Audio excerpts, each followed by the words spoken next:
Hello everybody, my name is Will and welcome back to Sprocket. Today we're going to be building a very ultra-modern, futuristic question mark. We don't know what the future tanks are going to look like, but futuristic I feel like is a fair enough description of what this thing is going to be, because it is going to be a light tank with a big railgun on it. It's actually only a 29mm caliber cannon, but we have used this thing before we put it on an APC. But that video was very quick because I got the cannon and I just wanted to play with it. But today, we're finally putting it to use. We're putting it on an actual chassis designed for it. So this is going to be a light tank kind of, you know, the kind of thing that you would see at a at a demonstration in modern times, you know, like think of the somewhat what's it called, the Puma, the one that's in a little bit of a development crisis at the moment, the one that's always seen in green and grey, I think it is, yeah, the German one. Think of that kind of a design. So large turret with a fairly large hull also, but big engine, not a lot of armor. Apart from, like, reactive panels for held munitions, kind of RPGs and stuff along those lines. And we have built something with a similar style before. We built an infantry fighting vehicle with an 88mm gun, which was an AI-generated prompt for that tank. That thing, I was tempted to use the hull, but it was just a little bit too bulky for what we wanted it for. This thing ends up being about 30 tons, which for a modern tank particularly is quite light. You know, the M1 Abrams is 60 tons. Oh, you're going to get mad at me if I don't Google that right now.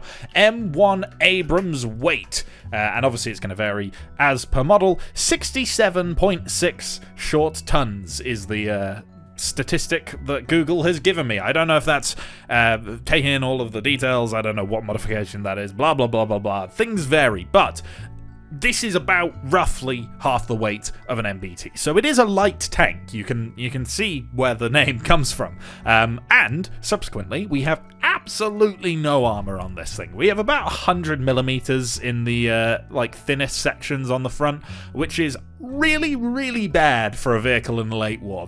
That is not going to be stopping anything. So you can imagine our main goal here is to avoid being shot at. But luckily, and on our sides, is the gun, which has, and you will just, you know, make sure you're strapped down in your chairs for this one. It has, and I quote, with a PHE, 524,000mm of penetration. No, I didn't. You don't correct me. Don't go back. That is true. That is the actual penetration that we're going to be firing with this cannon today. 524,000, and that's lower than the APC, I'm pretty sure. Yeah, this gun packs a punch, and I thought this would be the perfect chassis to mount it on. With the slight downside of it's very light, and when you fire the gun to the side, the amount of recoil it gets almost flips the thing over. But that's fine, because have you ever seen that image of the humans designed to survive a car crash, and he basically just looks like a potato from, like, I don't know, 2000s Doctor Who. He looks like, what's that species, the Zorkons or whatever, I don't know, man. I didn't watch that much Doctor Who. I watched a little bit, but yeah, gosh, a little bit of yeah, no, let's stop talking about Doctor Who now. My train of thought has gone, so let's just end this train of thought about now, I think. Anyway, yes, cat fed. Sorry, she came in screaming and I decided to pause the microphone for a second. Yes, the cat, who I posted a picture of. You can now see my cat. It's in the community tab. Though, you know, don't like steal my cat. I'd like you to just look at my cat and leave it at that. That would be great. I know the temptation is there. It's just, you know, I'm covering my grounds here. I swear, with these longer building segments, things are going to get more and more unhinged, just like they used to in the olden days. I got quite good at staying on topic, for a little while when I was doing the 3-minute building segments, but you guys seem to like these longer building segments with the chapters, so yeah, I mean, we'll keep them in, why not? But yeah, so here I am designing our turret, and I wanted some little complex shapes on here, but obviously these tanks don't really have an armor package which looks like the turret, if you know what I mean. There is a facade of thin metal on the outside, and then the actual armor is a different shape and different mixtures of materials and stuff going on inside there. Sprocket doesn't simulate that. It's just rolled homogeneous armor in this game, I'm pretty sure. RHA, which is World War II standard metal. Not particularly fancy, but does the job. And so in this case, this thing in real life would probably have a little bit more physical and a lot more chemical protection, but we don't have chemical rounds, so we don't need to worry about that. We're just worrying about physical protection, which, to be fair, this thing would be pretty weak to physical munitions. A Taiga from World War II could probably penetrate this thing. Probably? Maybe. I don't know, man. I don't really know what armor package is on modern tanks these days. Believe it or not, that information is heavily classified, and so I can't just go to Germany and ask the designers of the Puma, hey guys, can I put that in a video? Because the answer will probably be 9. Where have we gone with this one? Yeah, what? I don't even know anymore. Gun time. We're putting on the gun. Yes, the gun which has ridiculous amounts of penetration, and so we put a bit of a ridiculous cannon barrel on it. So this is, instead of doing a custom mantlet, we actually have a full custom barrel, full cannon basically. I wanted this kind of weird square shape with the idea of, if this is a railgun, you need rails, obviously, by definition of the name, and it needs to be electronically magnetically accelerated down the entire length of the barrel. Man, this stuff doesn't exist, so I'm kind of making it up at this point. I mean, okay, railguns do exist, don't get me on that one, but they're not in a tank yet. We don't know how it's going to look when it's on a tank. Maybe it will never get on a tank. We don't know. Please, I'm just covering my ground. But I've put it in this square thing with the idea that that square thing is the 4 rails, so you've got one, you know, to the left, one to the right, one on the top, one on the bottom, and they all work together to accelerate whatever they're firing, which is presumably some kind of physical warhead, like APDS kind of thing. 29mm would probably do quite a lot of damage if you fired it out of a railgun, because those things really get some speed up on them, and this one really gets some speed up on it. So much speed, in fact, that if this thing was fired in real life, it would probably disintegrate immediately and cause a lot of shockwave. Just a very, very large shockwave. I imagine something like a very large nuclear blast would probably emit from this thing. Maybe not a large nuclear blast, maybe a small nuclear blast, but still probably a nuclear blast. There's a lot of energy in this shell, man. Accelerating anything to the speeds needed to get a 29mm shell to have 500,000 millimeters of penetration, that's you've got to go fast, and speed's got to come from somewhere, and that speed comes from energy, and that energy is just gonna dissipate when you fire it, and it's got to go the other way, thanks to Newton. Or, well, not thanks to Newton. He didn't decide that the world worked like that. He just looked at it and went, oh. Yeah, I've got sidetracked again. No, that was fairly on topic. But visually, this thing's coming together now. So we've got these kind of extended panels here that I'm just putting in, and these things, I really do think they add quite a lot to the turret. It just kind of adds these little divides. They look now like they are proper composite armor pieces slotted in there, which is always nice. And then I kind of extended the corner surfaces of the gun out so it's less like a square and more like an X shape for the barrel. I don't know, it whatever looked cool. I'm not constrained by realism with this one because it's not a realistic tank to begin with. Which is, you know, it's kind of refreshing not to have to worry about realism in any way, shape or form. So yeah, I'm very happy with this build. I hope you are too. And I hope you're so happy that you can't wait to see it in action, because guess what's coming up? It's the tank in action! And here it is, the ZLT-1. This thing is finally the actual dedicated chassis for our 29mm railgun that we featured on an armoured car a long time ago. Now, the armoured car was actually heavier than this thing, so this thing has pretty good mobility, and I do actually want to fix the turret clipping through the hull there before we go to the gameplay. It has pretty good mobility, but obviously our main thing here is that we're going to be able to poke over hills like so and expose just the tippy top of our turret and fire this railgun. Now, we do have to be a little bit careful when we fire it because we do nearly flip.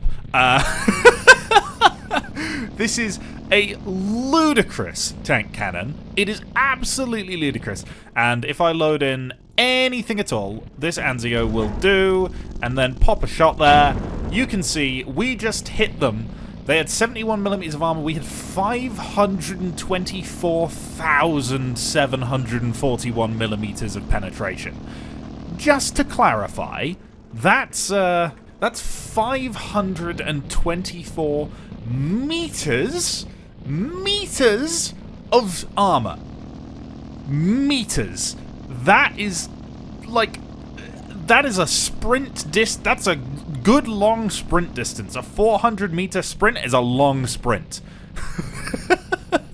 I mean, I don't know why I'm comparing this to sprints. You aren't going to outrun this shot either. Let's put it that way. If we aim at something, I don't know, what's the best example? Let's aim on one of those hills over there. The bottom of that tree. Let's aim there. The tree is gone. That being said, how will it do here on field? So we do have to kill quite a number of light tanks and then about 6 heavy tanks. And we will be an easy kill for them as much as they're an easy kill for us. Granted, I think they're an easier kill for us than we are for them, but, you know, we only have 4 allies. Well, 4 tanks on my side, and one of them's me. So if any of these allies go down, that is a quarter of our numbers. So, yeah. Can't really afford that. I kind of need the backup in case I get clipped. Okay, 4 light tanks it is, and I've forgotten to fix the clipping of the hull into the turret. I will do that at some point. They should be the M216s, and one thing I want to make sure we do is we only take on 1 at a time right now, because we do have about a 7-second reload, which isn't the snappiest reload in the world. Bonjour, there we go. There's one gone. This guy on our left will probably poke over. No, he won't. We're actually good from that direction. I'm going to focus on this one at the back for now, which, you know what? Never mind. I'm going to focus on this guy. There we go. We have got APHE in this gun. This guy definitely sees me, and oh, goodness me. Somehow we've bounced off the top. I think it was such an angle that it just had no chance of going through. But that time, there we go. We hit him so hard that he hit the ground so hard that he died. That's what happened there. And now we have a serious problem of a lot of heavy tanks aiming at us, and I don't want to be involved in a 1 versus many sniping match. I'll take a 1v1 sniping match. I'll always win. But we want to pick them off 1 by 1, so let's get behind this hill. And, oh, there we go. There goes one of the Tigers, and one of our ZLTs is also gone. That Tiger in the distance is my next target. I cannot say for sure where that went. Now, in theory, I should just have to click on the Tiger. The question is, I think I'm still giving it a little bit of... my subconscious is giving myself shell rays. Where are they going? It's so hard to know when we bounce around so much after firing. Maybe if I aim the front at this guy, we can just get an idea. I do not know.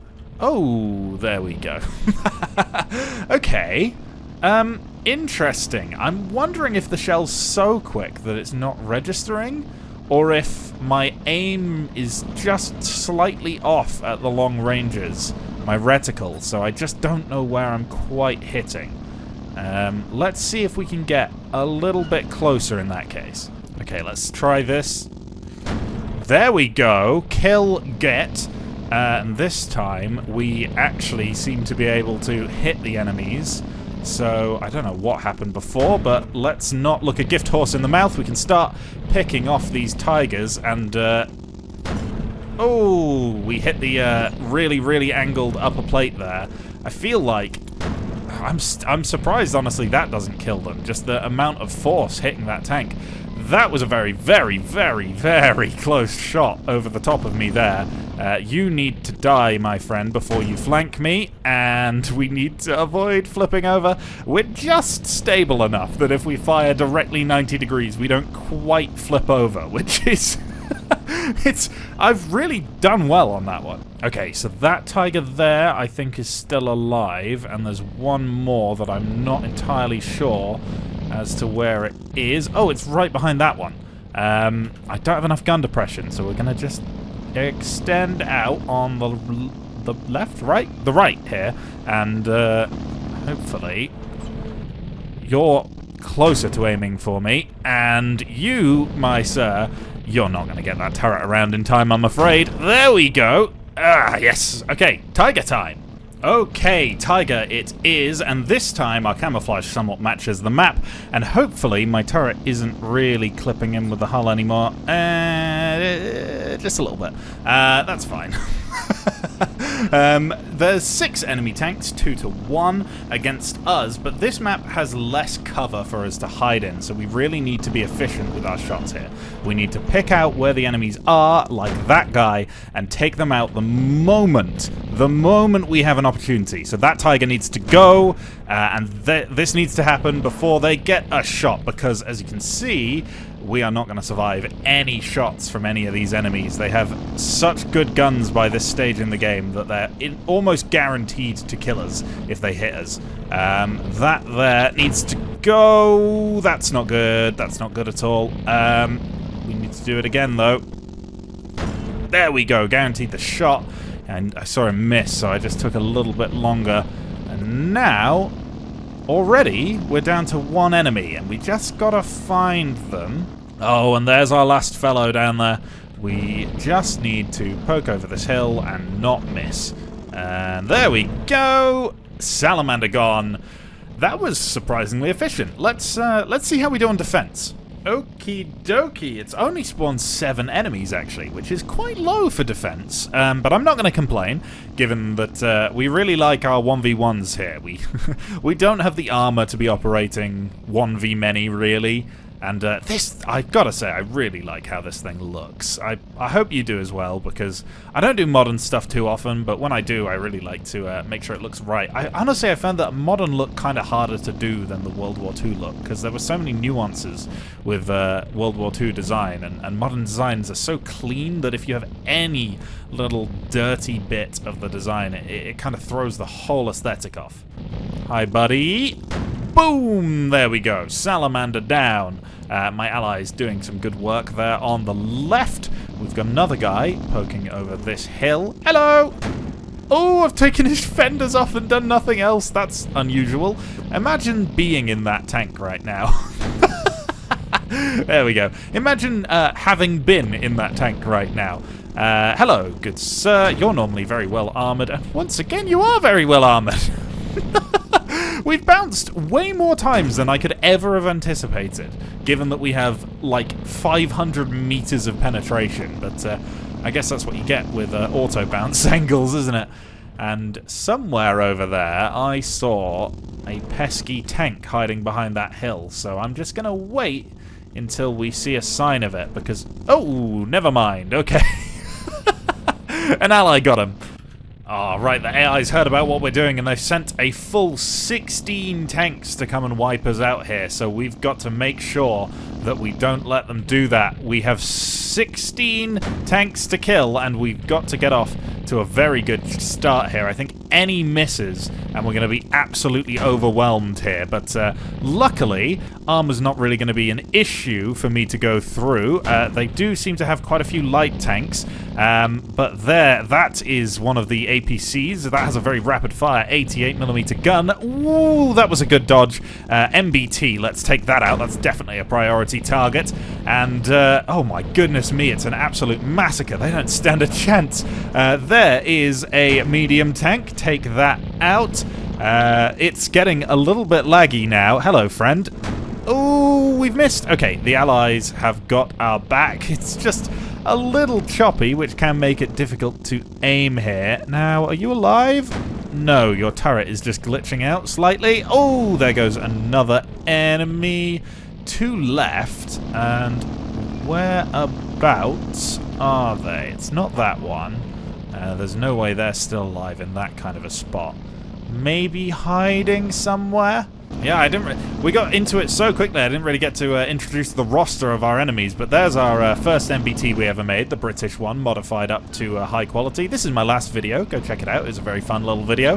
Japanese hydraulic medium tank, and some of our light tanks that we built on a stream a little while ago. And when I say a little while ago, I mean a long while ago. Hello, friend, you really should have been on the front lines. You're one of the most powerful tanks that I made before this thing. And that leaves just one tank, which is probably... No, it's not that one. It's probably... yeah, it'll be that one, won't it? Oh, I can't actually see so well. I think it's there. Yeah, it was there. Okay. I really thought that maybe 16 of my own tanks that all do fairly well normally would be a threat to this thing, but yeah, no, not even close. By definition, I feel like having 524 meters of penetration is always going to be overpowered, but somehow I didn't expect it to be quite this overpowered, so we'll leave it there, though. If you have enjoyed this video, please leave a like, comment, and or subscribe. And let me know in the comments or in the suggestions channel of my Discord, which will be linked in the description, what kind of vehicles you want to see me make next. And hopefully we can do some more fun things like this one very soon. But anyway, thank you for watching. I won't keep you any longer, and I will say goodbye. And as always, a huge thank you to this channel's patrons: Burner Potato, Chemjam135, Cody N, DJ Pete, Gaboon, Gummason929, Ted Cat, TC1, Last 111, Mark Modley Invested, Nicholas K, Rolfus Bokken, Ryan Brody, the Canadian Emperor, Zara Scheinman, Zeit Wolverine. Thank you very much for your support. Oh man, I couldn't go much higher pitched there.